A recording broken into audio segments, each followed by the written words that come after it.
Hola fiscal, ¿cómo te va? Buenas noches.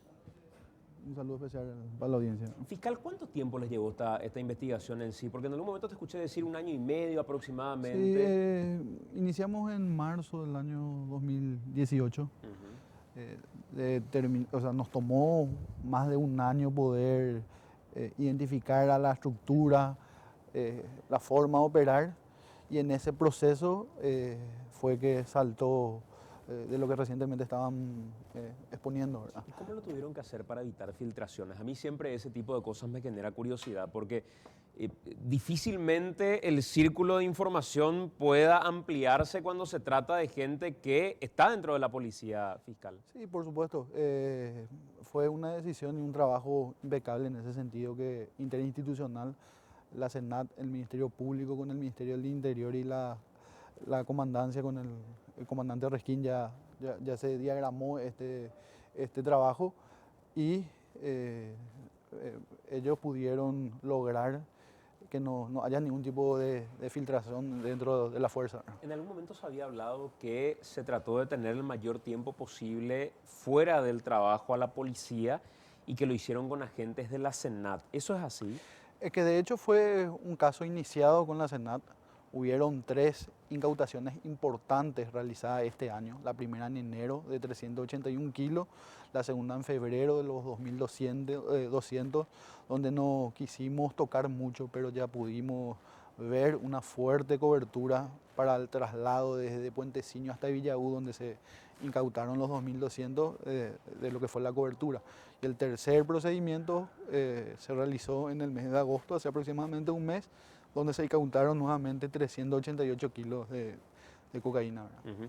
Y ya cuando iniciaron ustedes las escuchas telefónicas y demás, ¿por qué iniciaron? ¿Cuál fue el primer elemento, la primera pista para decir, acá hay algo para investigar? Y sobre todo, ¿cómo hacen para no caer en la tentación de, al tener una persona involucrada, ir por esa persona y esperar que otras más estén en la cadena? ¿Cómo se inicia? Y justamente el trabajo de inteligencia que le tocó hacer a los agentes especiales de la Senat, que pudieron identificar a una persona que eh, mucho tiempo se habló de que estaba involucrado en tráfico y nunca pudo confirmar esa situación, ¿verdad? Entonces se empieza a trabajar, se pudo obtener el número de teléfono de esta persona, y ahí ya empiezan los trabajos que son propios de los analistas del caso. Nos reunimos periódicamente con ellos, Esta persona es una de las vamos. detenidas. No. Está con orden de captura, que es Ramón Aguayo, quien sería el líder, Sí, ¿verdad? sí. El caso se inicia teniendo a él como supuesto líder de la organización, y de ahí se puede ir obteniendo y diagramando lo que es la estructura criminal que se dedicaba al tráfico de Bolivia, principalmente a nuestro país, ¿verdad? ¿Y cuándo les empieza a caer en el radar de la investigación el primer agente de la policía? eh, Cuándo iban a realizar las operaciones. En ese sentido,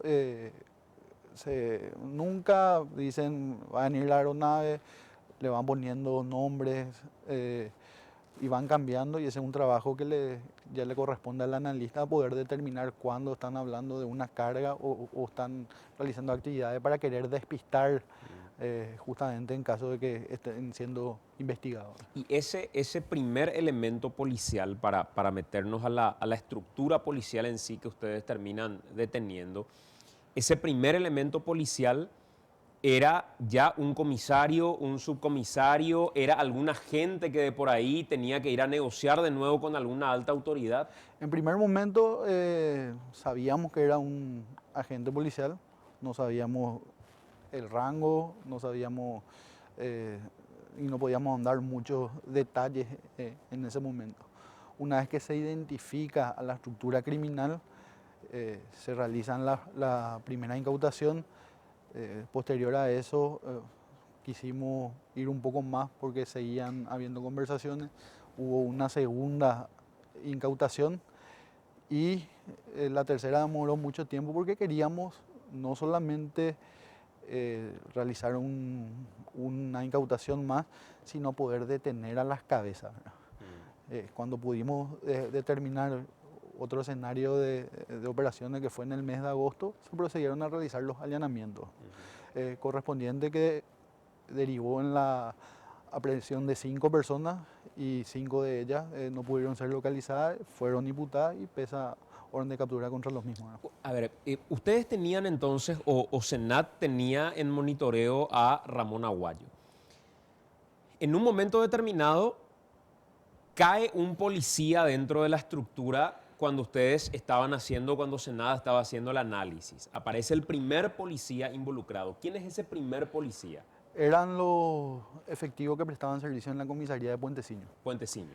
¿Verdad? Eran suboficiales. Que eran, había su comisario también. Su comisario también. Sí.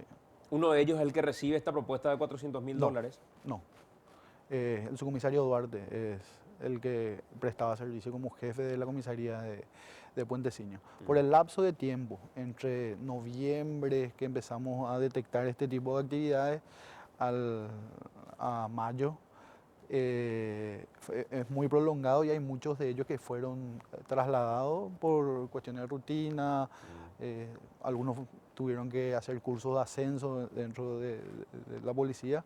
Es por eso que se realizan distintos puntos del país, ¿verdad? Y cuando escucharon ustedes a Duarte, o tenían la pista del subcomisario Duarte, es el apellido que mencionabas, ¿verdad? ¿Cuál era el rol que él tenía? ¿Para qué lo habían convocado? ¿Para qué lo habían llamado? ¿Fue una llamada telefónica? ¿Fue un encuentro personal? Fue una llamada que le había realizado a Gustavo. ¿Quién es Gustavo? Gustavo Fleita es el jefe de pistero y era el encargado logístico de que tenga todo lo necesario para poder operar. En ese parte del trabajo del mismo era poder tener la cobertura correspondiente para que el transporte, una vez que recibía la mercadería, pueda llegar a destino sin ningún inconveniente, ¿verdad? ¿Y Duarte le había prometido liberar de controles la pista o liberar de control el trayecto para el transporte de la droga? Las dos cosas tenían, ellos en el momento de operar ponían un control policial cerca, si veían o había vehículos que podrían ser de la Senat o de otra dependencia policial extraña, ellos daban aviso en forma inmediata a Gustavo, ¿verdad? O sea, Duarte, el primer elemento que fue monitoreado era el hombre que actuaba de campana, liberándole la pista y haciéndole de custodio Sí. con toda la infraestructura policial. Sí. Hacían controles reales para poder tener el control absoluto de las personas que pasaban por el lugar, ¿verdad? ¿Por qué en ese momento? Porque esa es la parte que me genera siempre mucha curiosidad, fiscal. Ustedes ya tenían a una persona y uno cuando hace una investigación nunca sabe cuál es el final de esa investigación y hasta dónde va a llegar, pero en algún momento le tiene que dar un corte. Y el riesgo que se corre es, si de por ahí se evidencia fuera de la investigación una persona que estaba involucrada en el tráfico, la fiscalía sabía y fue cómplice. La Senat sabía y dejó jugar y dejó pasar. ¿Cómo ustedes y en qué momento la Senat o ya la fiscalía que tenía conocimiento dice, ya tenemos a Duarte, ya sabemos que él es uno de los involucrados, pero dejemos que continúe esto para saber hasta dónde llega? ¿Cómo toman esa decisión? Nuestro objetivo era desbaratar la estructura criminal y para poder lograr nuestro objetivo principal tuvimos que dejar que Duarte siga realizando cobros o las actividades correspondientes. Una vez que aseguramos a los objetivos principales, ahí nos dedicamos a identificar a todos los efectivos que le teníamos individualizados por las técnicas especiales de investigación. Para ser un poquito más específico, en ese sentido, nosotros desde un inicio no le teníamos identificado a los 9 efectivos policiales. Por nombre teníamos solamente 3. ¿Duarte? Estaba Duarte, había uno, Ever, por ejemplo, que no sabíamos quién era, y el subcomisario Pedro Molina, porque él se identifica ante Gustavo que él era el subcomisario. Pedro Molinas del Departamento contra el Crimen Organizado era el jefe de la regional de Pedro Juan Caballero. Entonces, no todos se presentaban de la misma forma. ¿Y en qué momento toma Molinas intervención? ¿En qué momento él entra en escena? Molinas entra en escena en fecha 26 de noviembre, se comunica directamente con Gustavo a comunicar que habían retenido un cargamento que era de su grupo y que le exigía 400.000 para poder liberar. Le dice que iba a hablar con el patrón, Gustavo, y que le iba a avisar posteriormente. Ahí Gustavo se comunica con Ramón. Ramón le especifica que no tenía esa suma de dinero, pero para el día siguiente podía conseguir 200.000. Le avisa que tenían solamente 200.000 y que iban a tardar 24 horas en conseguir y acepta esas condiciones Molina. ¿Y se hace ese pago fiscal? Sí, se hace porque la carga fue liberada, no hubo una comunicación al Ministerio Público en ese sentido de que se realizó un procedimiento y tampoco es el protocolo de actuación que tiene esa unidad policial del Departamento contra el Crimen Organizado, si bien tiene una oficina en el departamento de Amambay que también puede actuar en zona del departamento de Concepción, ellos no pueden actuar sin una orden de trabajo que realizan y tampoco pueden hacerlo solos, ¿verdad? El equipo tiene que comunicarle a Asunción, al jefe del departamento, y ahí se realiza el operativo con los oficiales de la capital, ¿verdad? Y esa negociación que plantea Molinas, creo que era Sí. el que decías, ¿verdad? Que pidió él era subcomisario o comisario. Subcomisario. Subcomisario Molinas, Pedro Molinas. Sí. Cuando Pedro Molinas llama y dice, yo soy el encargado de crimen organizado aquí en la zona, soy el comisario Pedro Molinas y se identifica de esa forma, la negociación del trato económico hacen vía teléfono. En esa oportunidad hicieron vía telefónica. Y eso sí quedó registrado. Eso O sea, la negociación está grabada. Plenamente registrado. Tenemos.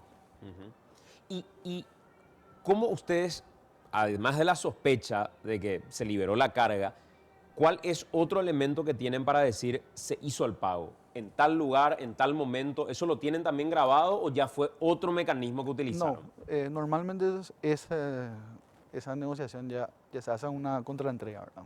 Ya se hace en forma presencial, física, entre un enviado de Gustavo mismo se habrá presentado para poder liberar la carga, ¿verdad? ¿Y de cuánto era la carga?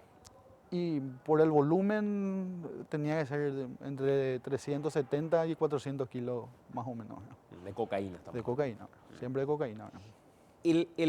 Este policial que estamos hablando, aquí estamos viendo algunos de los que quedaron detenidos. Vemos al comisario principal, Edelio Loreiro.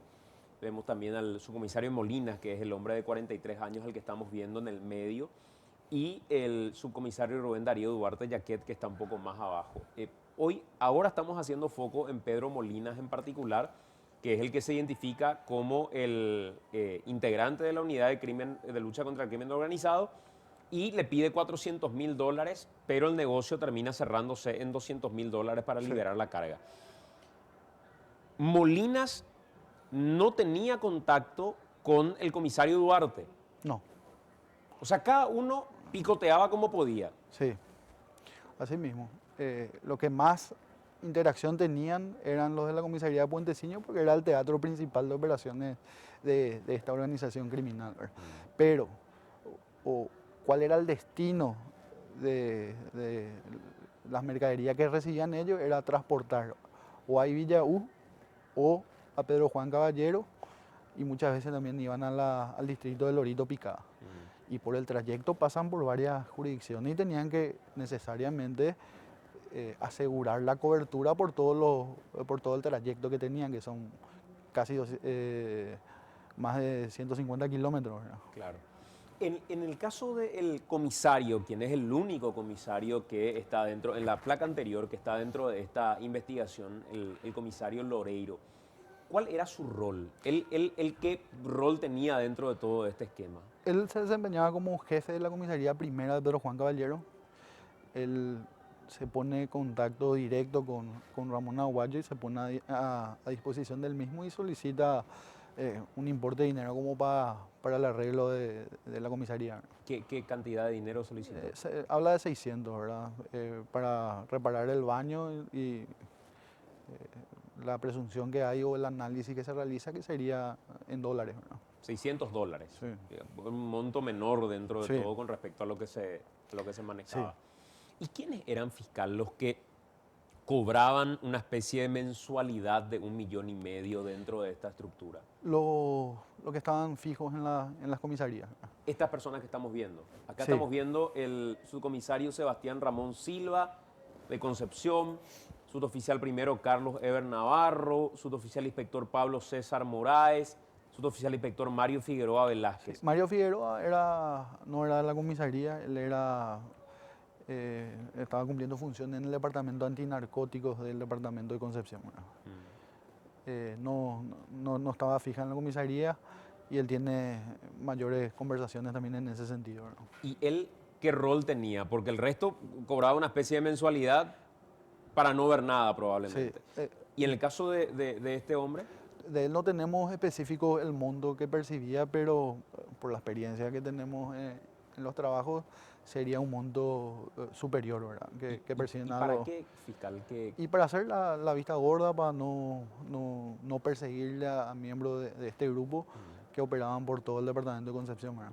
O sea, estamos hablando porque en un principio muchos probablemente imaginaban que toda esta estructura era una estructura policial que daba protección a este narco. Pero lo que ahora estamos viendo es un narcotraficante que tenía a varias zonas policiales asalariadas como para permitir absoluta libertad en la pista o en la ruta que él tenía que seguir con la droga. Es así, Santiago. Ellos aseguran con eso poder ser avisado con tiempo en el caso de que haya una comitiva que pueda querer interceptar o realizar algún procedimiento en el momento de que baja la aeronave, que para estos criminales es el momento crítico, ¿verdad? Cuando baja la aeronave, poder recibir la carga y transportar hasta el lugar donde ellos consideren pertinente por seguridad, ¿verdad? Con toda esta gente que fue detenida, de diversas comisarías, de diversos puntos, ¿cuántas comisarías, cuántos puestos tenía Ramón Aguayo liberados? Tenía Puenteciño, lo que es Cruce de Bellavista, Chirihuelo, Esas 3 zonas. esas 3 zonas. ¿Y por qué esas zonas son fundamentales en la ruta del narcotráfico, fiscal? Y porque es el trayecto que se realiza para ir al Brasil principalmente, ¿verdad? Es lo más cerca de la línea, intentan llevar la mayor cantidad, depositan y van metiendo en pequeñas cantidades muchas veces al Brasil, ¿verdad? ¿En qué momento dijeron ustedes, hasta acá llegamos? Y este es el momento de proceder a detenerlos. Porque, repito, dejaron pasar un tiempo importante, lo dejaron pasar porque a medida que pasaba el tiempo tenían más evidencias recolectadas y ahí es donde el investigador dice, acá llegamos y aquí cortamos. Quizá más adelante tengamos más, pero quizás se nos pierda la investigación si es que no lo hacemos ahora. Hoy quizá haya gente que se esté frotando las manos y diciendo, menos mal, cortaron acá la investigación. Pero eso va a pasar en cualquier tipo de investigación donde uno debe hacer un corte fiscal. Sí, por supuesto. Ese análisis lo realizamos principalmente luego de la incautación de los 2.200 kilos, ¿verdad? ¿Eso cuándo fue? En el mes de febrero. Febrero. Ahí estudiamos cuál fue la situación que se presentó en los días posteriores. Esperamos que ellos hayan bajado también el nivel de alerta. Me hablo a ellos, a la organización criminal. Ellos dejaron de operar un tiempo de casi 20 días en esa oportunidad y después retomamos otra vez las conversaciones y intentamos determinar un escenario propio que ellos iban a operar, ¿verdad? Pues, no siempre en el análisis que se hace se puede determinar el momento exacto en que ellos operarían, ¿verdad? Claro. ¿Y cómo armaron el procedimiento? Porque incluso uno de ellos fue convocado a la comandancia de la policía. Para el procedimiento y la detención de los efectivos policiales fue Es de suma importancia la intervención del Ministerio del Interior y del comandante de la Policía Nacional, porque gracias a eso pudimos identificar plenamente a los 9 efectivos que se encontraban involucrados, que hoy ya se encuentran procesados, y como ya estaban prestando servicios en distintos puntos del país, ya no se encontraban más, todo en Puenteciño. De hecho, hay escenarios de que el jefe de Puenteciño, hay dos subcomisarios que fueron jefes de Puenteciño, ya estaban en lugares diferentes. Entonces se decidió convocarlos a todos a las direcciones de policía. Se hizo las detenciones con el director de policía de Amambay, de Concepción y acá en Asunción, y se priorizó la búsqueda de los aparatos celulares de los efectivos, porque eso también nos va a permitir, con la autorización judicial correspondiente que vamos a solicitar en el marco investigativo, a poder obtener mayores datos referente a la forma que realizaban las comunicaciones y los pagos, ¿no? Una cuestión que me generó mucha curiosidad, fiscal, es si es que la comandancia anterior tenía esta información respecto a la investigación que se estaba realizando, porque a ustedes les toca cerrar el procedimiento cuando cambiaron al comandante y las detenciones se dieron ya con un nuevo comandante de la Policía Nacional. Cuando ustedes le dicen al Ministerio del Interior y cuando el Ministerio del Interior le cuenta a la policía que había efectivos de su grupo que estaban involucrados en esta actividad. Al, al ministerio ya se le informó hace tiempo, ¿verdad?, de que teníamos que realizar los procedimientos y no teníamos identificado a todos los personales. Si un agente de la Senat o el Ministerio Público realizaba ese tipo de averiguación, iba a llamar mucho la atención, ¿verdad? Y entonces ahí intervino el ministro y a través de eso se pudo identificar a todos ellos, ¿verdad? Y una vez que asume el comandante Resquín fue que se le puso a conocimiento al mismo y, y se decidió realizar de esa forma, ¿verdad? Fue idea precisamente del comandante realizar de esa forma para poder tener el resultado que se obtuvo, ¿no? Convocarlos Sí. a estas personas en lugar de hacer procedimientos en donde estaban eventualmente. Sí, pues podían no estar todos juntos, algunas veces uno está libre y si no íbamos en ese momento podíamos alertarle a los otros, entonces se los citó a todos y de ahí se fueron acompañados los directores de policía a revisar las pertenencias personales de los mismos en las dependencias que cumplían servicio, ¿no? Fiscal, esta es la gente que fue detenida, porque hoy está en actividad, digamos, pero yo supongo que no es toda la gente que fue escuchada. No, por supuesto que no, ¿verdad? Fueron los principales que fueron parte del proceso, ¿verdad? ¿Alguna persona que no haya sido detenida en algún momento fue parte de la operación, pero eventualmente pasó a retiro en algún momento dentro de todo este trabajo investigativo? No, pues si lo teníamos identificado iba a estar detenido de igual manera, porque la mayoría de ellos ya no estaban cumpliendo funciones, por más que estén en actividad, no estaban cumpliendo funciones En esa zona. en esa zona, por ejemplo, lo que fueron detenidos en la ciudad de Asunción, ¿verdad? ¿No hay policías retirados involucrados en esta investigación de Dignidad? Hasta ahora no.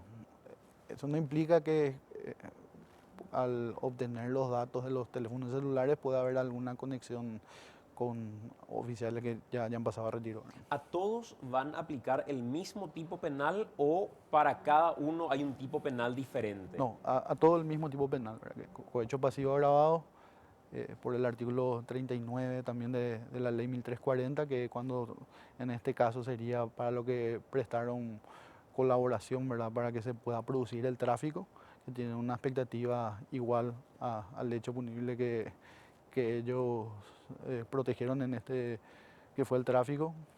Y asociación criminal también vamos a analizar, ¿verdad? ¿Cree, fiscal, que esto puede llegar a ser aleccionador para aquel que hoy está en este momento prestando servicios en una comisaría de Pedro Juan Caballero o una zona que habitualmente es ruta del narcotráfico? Y que sepa que agentes de la Senat o que eventualmente investigadores del Ministerio Público tienen la sospecha permanente no por prejuicios respecto a la zona, sino porque son rutas de narcotráfico básicamente, que puedan estar monitoreados eventualmente. Sí, esperamos que sea el leccionador.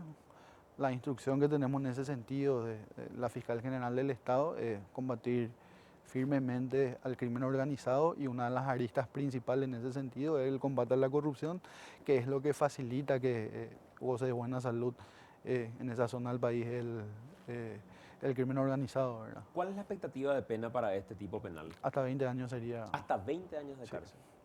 por la ley, por el artículo 39 de la ley 1340. ¿Y ellos dónde van a quedar detenidos ya a Ellos se partir de ahora? encuentran en la agrupación especializada. Mm. Mañana van a acudir al juzgado penal de garantía del doctor Gustavo Amarilla a los efectos de la imposición de medida, y seguramente van a continuar en la agrupación especializada por ser efectivos policiales. ¿Y de Ramón Aguayo qué se sabe? Está en rebeldía. Vamos a realizar también todas las tareas necesarias para poder lograr la captura, que sería la culminación exitosa, ¿verdad?, de todo este trabajo que llevó más de un año, ¿verdad? Fiscal, gracias por acompañarnos, muy Cuando amable. guste. El fiscal Hugo Volpe dando detalles respecto a cómo fue toda esta investigación.